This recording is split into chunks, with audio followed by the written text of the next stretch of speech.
today's content, which is actually a bit of a strange story and a couple examples that might have you think differently if you've ever struggled with clients that might not want to pay for working with you, especially if you're operating a service type business. And I want to go into the classical example of something most of us might have been familiar with, which is the purchasing of wine.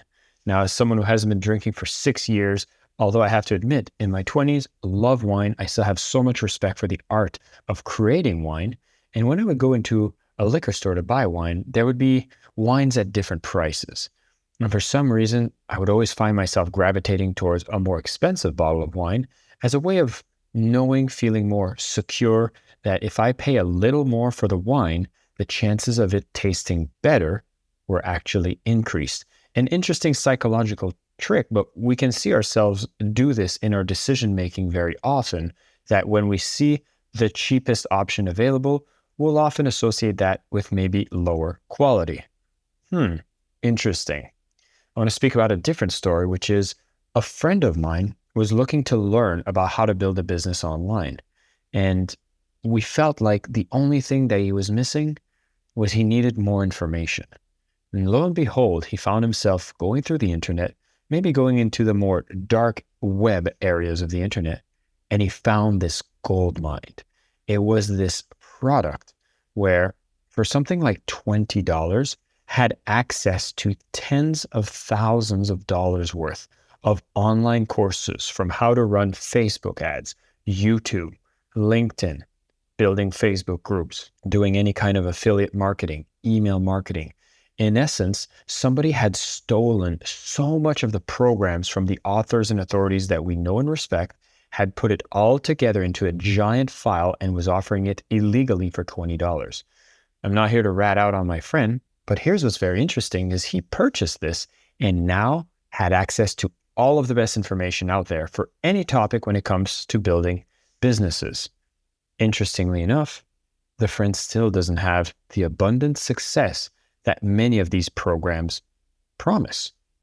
So what's going on? I mean, the information is accessible. Is it that the information is bad?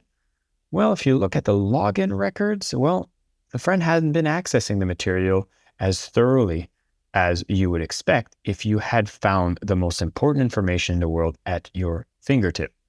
Instead, it was acquired, left, maybe scanned a couple days after the purchase, and quite frankly, was ultimately forgotten and not used.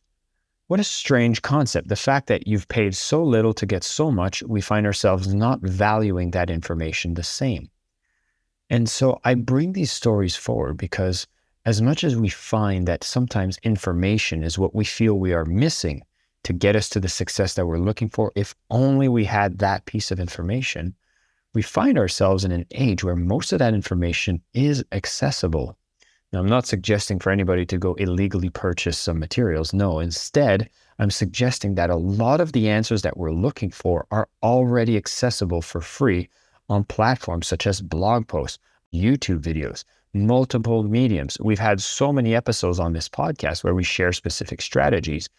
And it brings us back to understanding that mindset is going to be such an important part of success because we can give all of the tools and we can bring the horse to the water, but the act of drinking is an act that we are responsible for, us alone. And then there's this interesting concept when we find ourselves paying so much for something that we associate the value appropriately. There's one thing that I ended up doing in my early 20s, and for those who have read my book, we're probably familiar with this story, but I ended up spending over $20,000 for a real estate coaching, mentorship, make millions program. And well, the punchline is the fact that the program that I bought was not very legitimate, and the company that I was working with to get the coaching turned out to be shady at best. But the result that I was able to produce, even with the wrong information, was quite staggering, because the fact that me and my friends had invested $20,000 was actually the amount of attention and priority that we had put into wanting this success. And so we ended up being very successful in the program by having to relearn the basics, untrain the incorrect methods that we had learned and building the right team in the process that I would never have went to the distance of doing had I not taken a huge proportion of the money that I had and invested it into something that I actually wanted to do. And so I want you to think about this when you are out there serving clients.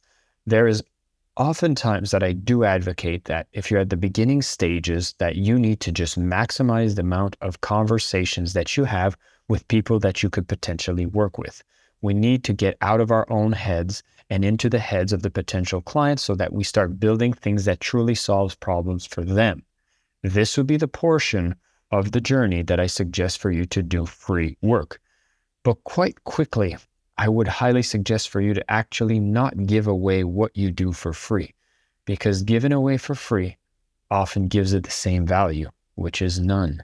The perceived value when something is given for free or for a very little cost actually makes us not take the actions required to get the success with that product or service. And so you'll see people that might be taking this too far, maybe charging hundreds of thousands of dollars for courses that, the material and information inside and the structure might not be at the level to justify 100,000, but I can definitely see that you can be charging a lot more than what most of us are charging and seeing the success rate of the clients go up simply by raising the price. You even start attracting a different type of clientele. So keep that in mind. I'm not saying that you should be pricing out anybody from doing business with you, but I will say that given that a lot of the information can be found on free channels, because that is now part of your marketing, whatever it is that you sell, price it right, price it high, and talk with people about why that investment changes the success rate as well. And remember this, imagine that you were a personal trainer and somebody comes into the gym to you and says, listen, I really want to lose weight and get fit. I just don't want to do exercises. Then there are any ways that we can do what we do without doing any of the exercise? You'd probably raise an eyebrow, but I'm pretty sure you wouldn't say, okay, I know we can do this without the exercise, so let's start working together. The chances of success are going to be pretty low if your entire value proposition is personal training. Similarly, if let's say you're working in diet and somebody comes to you and says, listen, I want to hire you as a nutritionist, but I'm just telling you right now, I really don't want to change anything of the ways that I eat now, but I'm ready to, and I want to lose some weight. And then for you being hungry for clients, you decide to say, okay, yes, yeah, you don't need to change anything of what you eat, and we're going to work together. Again, very skeptical that the results will come, which leads me to anybody who is a consultant, a coach, or is what I will call an agent of transformation. What you deliver as a product or service actually is to create change in somebody. And whenever somebody says, I'd love to do this, I'm ready to do the work, I don't want to pay for it.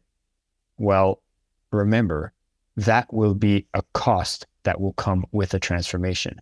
And if you're not willing to make the investment to have the transformation come into your life, you have to start asking your prospective client, how much of a priority is this transformation in their life? Because for someone who's really ready to transform, they should be ready to actually put the money into valuing that transformation and going on the journey with you. So don't undervalue yourself. Go out there, sell powerfully, and remember the golden rule of selling with love is when you know what you offer is so much more than what you ask in return, you have a duty to go and sell it.